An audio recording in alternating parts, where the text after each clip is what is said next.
Hey guys, what's up? It's Terror Dog. Back to GT Sport, episode 46.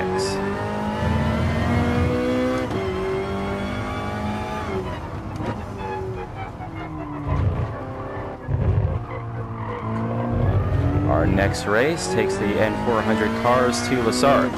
So once again, N400 is a category of road cars that have roughly 400 horsepower. So here we have the Ferrari F40, and Bounce of Performance has restricted it to 391 horsepower and has added roughly 270 pounds of extra weight. Once again, tuning is allowed. So I have messed with the transmission and suspension and differential settings to try and get myself a little bit more mechanical grip to work with. See if I can do anything to improve the handling of the car. And yeah, so let's get into the qualifying lap and see how things go.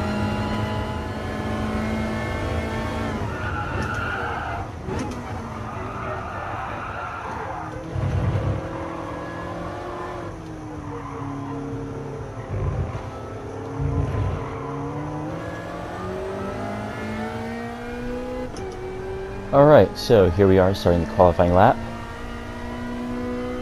As we enter the Dunlop curve, the first thing you are going to notice is we are going to be braking very early for most of these corners, pretty much all of them. And well, that makes sense because I'm not in a Le Mans prototype race car, so we have a lot less grip to work with, both with the decreased downforce and the lower grade tire. So yeah.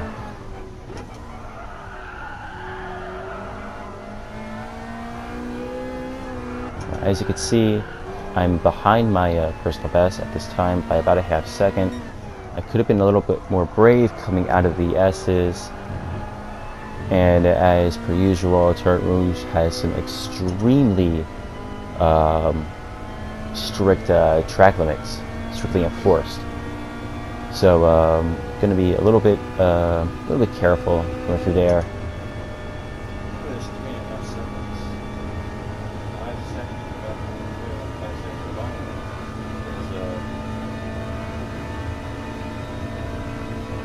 Now, yes, we are in a supercar from the 90s, and we should be able to break 200. It's a Ferrari F40, and it should. But again, as I mentioned before, Bounce Performance reduced the power, added some weight. So with those settings, the car is actually not able to do that, even through the entire length of the Mulsanne straight without chicane. So we're only going to see 193 and briefly 194. Actually, we already passed 194. The area where you can achieve that very early on the brake into Mulsanne. Got to be careful here not to go too far off over the shoulder there, because again, strict track limits enforced.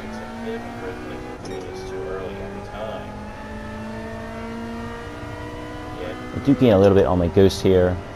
I think I had a little less hesitation getting back on the power on the exit.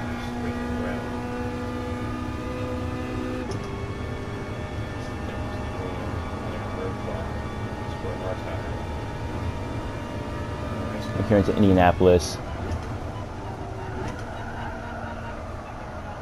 keeping it nice and tidy.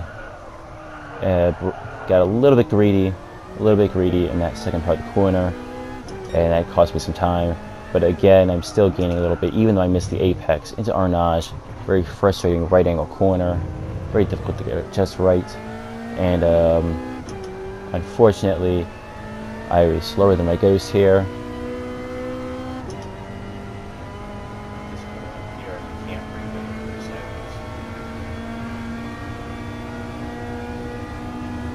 Alright, now we're into the Porsche curves. Swinging into the Porsche curves, getting on the brake nice and early. These are very high-speed sweeping curves here. So we can take these at about 100 miles an hour. We have some downforce in the rear to keep the car to keep the rear end planted. The issue here is we run into a little bit of understeer, and we have to let off a little bit to bring the front end back down, and to get things, you know, to get some grip in the front end anyway. And same with the Corvette curves as well. Now we're coming into the fourth chicane. This is where I make up all my time. I get on the brake a little bit earlier, and my ghost goes a little bit sideways. So because I'm keeping things nice and tidy, nice and smooth, I can get through and make up all of my lost time that I had lost throughout the whole lap, and then some. So that's going to be the lap 4:07.224. Now we are coming into the race.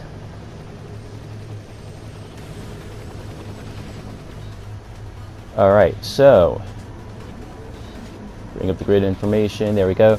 I managed to qualify second place. And we can see the F40 is pretty much dominating grid. There is some variance. I saw an FD in there somewhere. There's a few Ford GTs, a few Porsche 911 GT3 RSs. We're going to start with the traction control launch here, once again, because that limits my wheel spin and it gets me off a little bit faster off the line. And we are nice and packed together quite tightly. Yeah, if you haven't noticed already, I accidentally left my mic on while I was racing, which I don't normally do, so you may have heard quite a bit of clicking and maybe some mumbling from myself in the background during the qualifying lap, and you'll probably hear some of that during the race as well. I'm actually not sure how much my commentary is taking priority here. Anyway, the strategy here is quite simple, right? So we're on the Mulsanne straight. It's a really long straight, as you could see from the qualifying lap. Yeah, I think it's like over 2 kilometers. Anyway,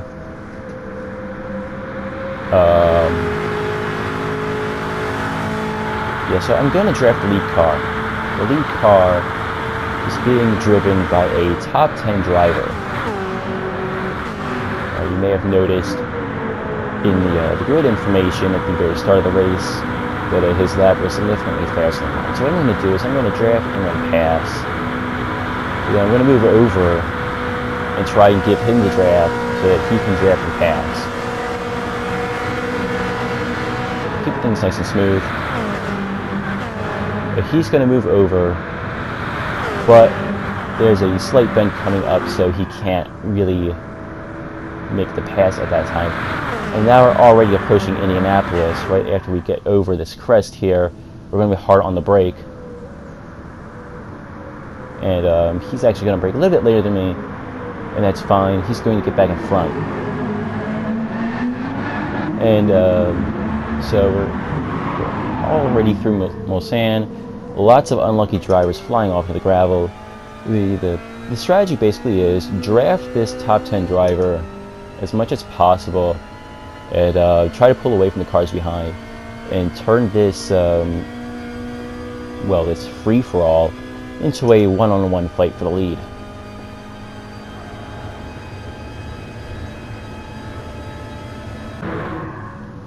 And now we're approaching Indianapolis. Did I say the last one was Indianapolis? I meant to say it was Mulsanne.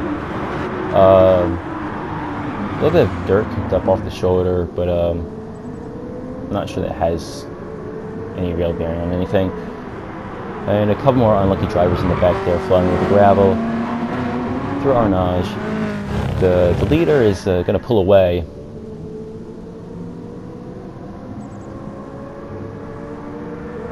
And now we have a three-way fight for the lead. Looks like, yeah, three-way fight for the lead as we approach the Porsche curves. Here I back off a little bit early, and it looks like the lead car actually made a slight mistake and braked a little bit too late, so I'm able to stay with him a little bit. But into the Corvette curves, he does find a little bit more speed than I can manage, and so he pulls ahead. As we exit the Corvette curves here, I go a little wide, and thankfully the track limits are not as strictly enforced as everywhere else.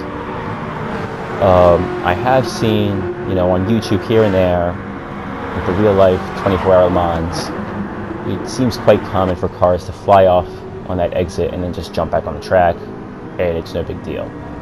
So, great. Alright, Ford chicane, as mentioned before, very strict. So I'm just taking it nice and easy. I'm just not even paying attention to what the car behind is doing, because hopefully he doesn't wreck me, and there's no room to pass anyway. So yeah. So coming in through Dunlop curve, Dunlop chicane, there isn't really much I can do to defend at this point. So I'm just going to work on my pace.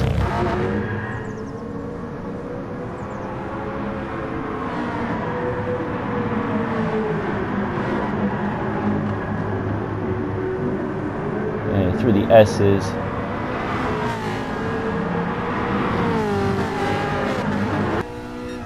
Coming into Turret Rouge. Very, very close to getting the penalty right there, like an inch away from the penalty. Again, very strict track limits, but that's okay. Leader is almost 2 seconds ahead. Now watch what happens here. This is actually really interesting. Right. You would think at this distance that drafting would not be possible, but here I am closing in on the leader. And it's not because I was faster exiting the last corner. It's the draft, and you're going to see that in a minute here.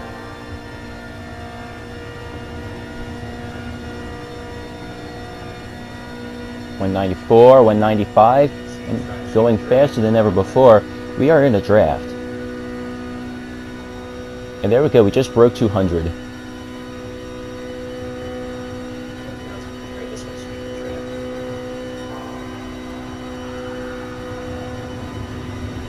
Alright, now I'm going to pull out of the slipstream because we are approaching Mulsanne, and the heavy braking zone.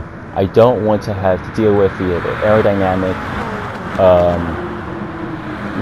effects, reducing my braking performance as we come into this corner. I don't want to fly off the track like that guy, and I also don't want to rear end the lead car and wreck him. So I'm just going to stay on top of him as much as I can. He starts to pull away because he got a better exit, but then again, I'm starting to close in on the draft. And now we have a four-way fight for the lead. So the four of us have all pulled away from all the cars behind.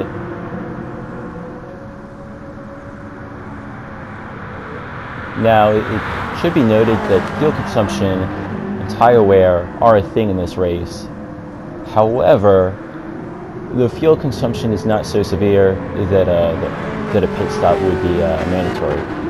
So as intense as this race is now, you should expect it to continue for the entire race unless someone has a bad accident, basically.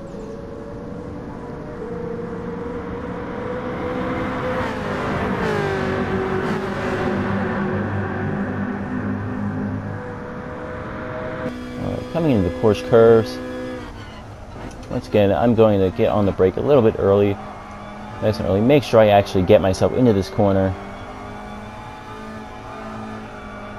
The lead car is pulling away. I could have been a little bit more brave, but I didn't really want to push it. I didn't really want to have an accident or anything. I'm really stabbing at the throttle here, though, trying to get the car to push itself faster through the corner as we come through the Corvette curves.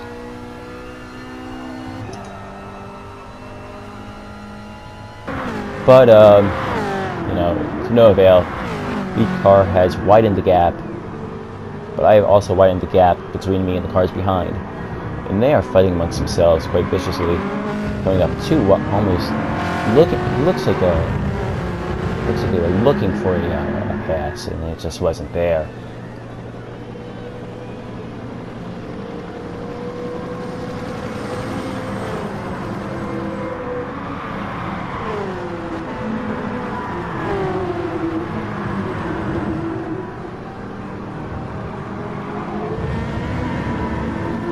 See, it looks like I may have slowed up a little bit coming into the Dunlop chicane. The cars behind are starting to gain.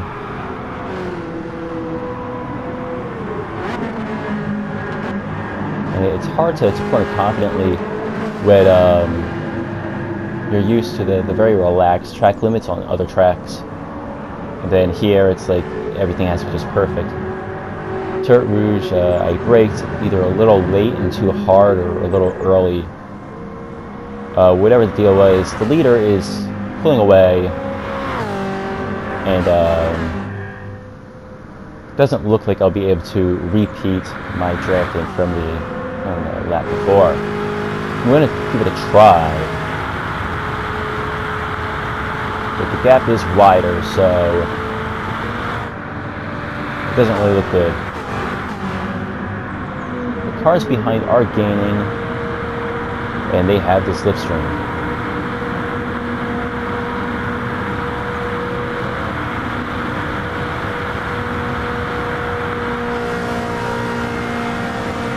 The white Ferrari is going to make a move here. Jump in front of me. And I'm going to just stay on him and draft him. And hopefully we can maybe leapfrog our way up to the leader. But it's too late. We're already approaching the sand. So now he's going to go defensive. I'm just going to brake a little bit late while the red Ferrari looks up the inside. I get around a little sand. It's going to take a place. The red Ferrari takes back third.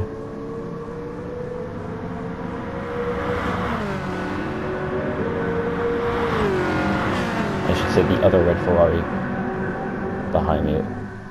I think you guys know what I'm talking about here. Alright. So yeah, that leader is pretty far ahead. So it looks like this is just going to be a fight for second place. But we have quite the three-way battle going on here. As we break into Indianapolis, we're still staying nice and tightly packed. Into Arnage. And he is right on my bumper. He's like, he could taste my bumper. That's very nice and close. And very nice there's no contact.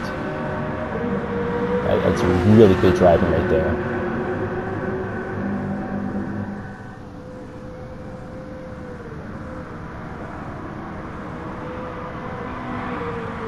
Alright, through the Porsche curves, we have just this majestic wave of Ferrari F40 going on here. It gets even better in the Corvette curves. There we go.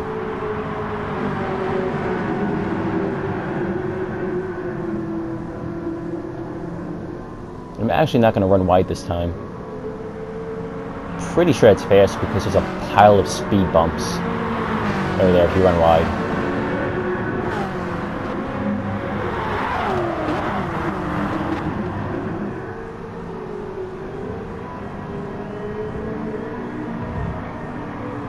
We're getting a little close with on the curbs through the four chicanes. I think I might have had a lift here a little bit just to make sure that I didn't get pounded. I was a little nervous.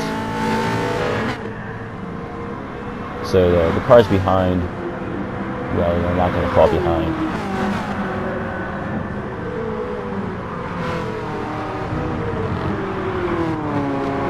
The car behind looks for a pass into the Dunlop chicane, but it's not quite there. He does not quite have the pace to do it, so he backs off. Nice and smart. Good judgment. Coming into the S's.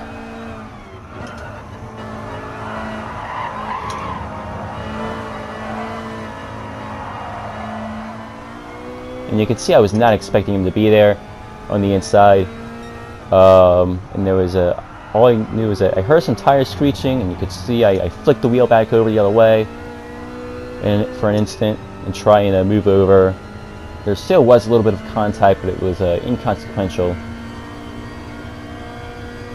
We're back on the Mulsanne straight, and the leader is so far gone that it's like I can see him, but it's just a tease. It's not going to happen.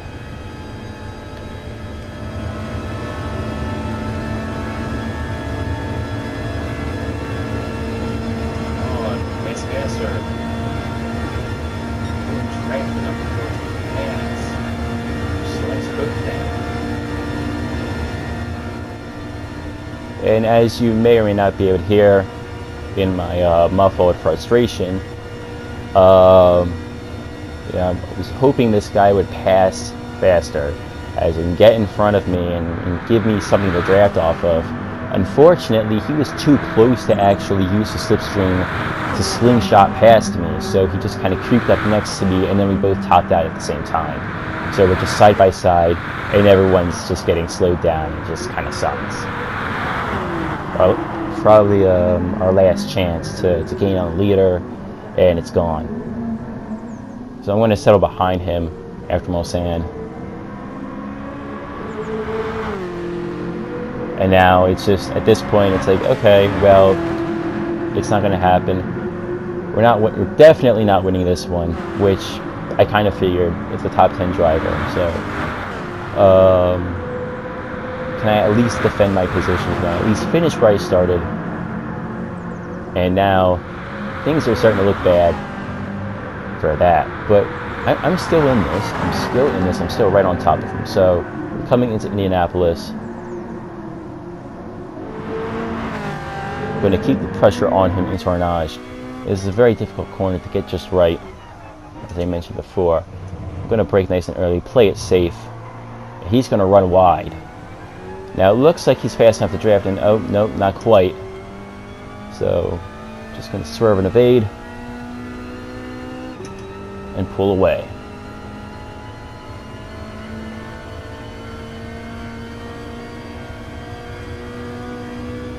The car behind is closing in, but we have reached the braking zone for the Porsche curves.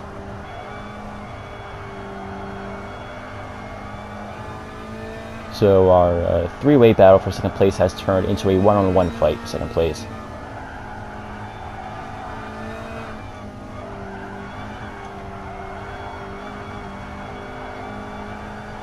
Again, I'm giving it some pretty good speed, even considering the little bit of tire wear there is. And there's those speed bumps that I was talking about on the exit of the Corvette curves. And he is right on me, so I see him going for the move. I decide I'm going to hold it like an inside to middle defensive line as I break into the Ford chicane. And that keeps him stuck behind me. He can't do anything. He can't pass inside, he can't pass outside. There just isn't quite enough room and grip to do it. Unfortunately, he had a penalty anyway, so he's going to serve that.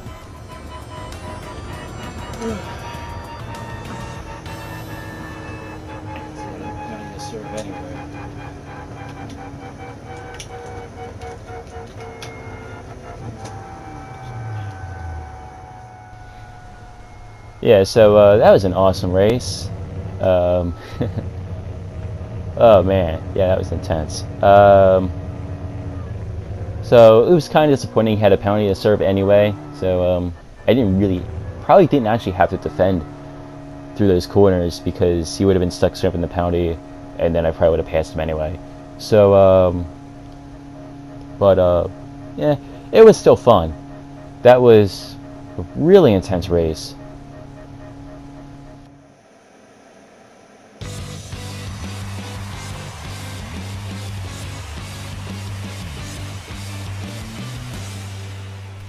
Unfortunately, no clean race bonus for today.